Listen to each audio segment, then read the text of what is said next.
Sina Adan at Eva. Sina Adan at Eva ay tumira sa halamanan ng Eden. Maraming punong kahoy sa halamanan. Sinabi ng Diyos kina Adan at Eva na maaari nilang kainin ang bunga mula sa lahat ng punong kahoy maliban sa isa. Ito ang punong kahoy ng mabuti at masama. Kung kanilang kakainin ang bunga mula sa punong kahoy na iyon, kanilang malalaman kung ano ang mabuti at masama. Kinakailangan nilang umalis sa halamanan ng Eden.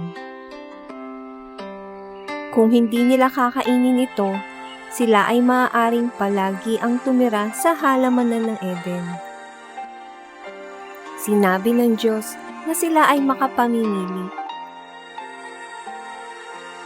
Isang araw, si Satanas, ang demonyo, ay nagpunta sa halamanan ng Eden.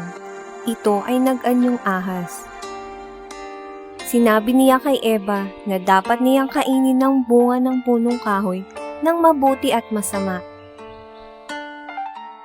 Sinabi ni Eva na sinabi ng Diyos sa kanila ni Adan na huwag kainin ito. Sinabi ni Satanas na ang bunga ay kanais-nais. Sinabi niya kay Eva na ito ay makapagpapatalino sa kanya. Malalaman niya ang mabuti at masama. Pinili ni Eva na kainin ang bunga. Sinabi ni Eva kay Adan na kinain niya ang bunga. Kinakailangan niyang umalis sa halamanan. Binigyan niya si Adan ng ilang bunga. Kinain ito ni Adan. Dinalaw ng Diyos sina Adan at Eva. Hindi nila sinunod ang Diyos. Sila ay natakot. Tumakbo sila at nagtago. Kinausap ng Diyos sina Adan at Eva.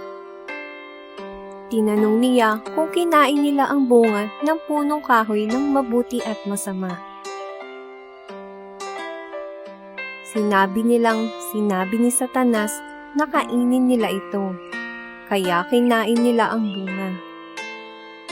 Sinabi ng Diyos kina Adan at Eva na kailangan nilang umalis sa halamanan ng Eden. Hindi na sila maaaring tumira pa roon. At umalis sina Adan at Eva sa halamanan ng Eden. At yan ang kwento ng sina Adan at Eva. Hanggang sa muli mga bata, paalam!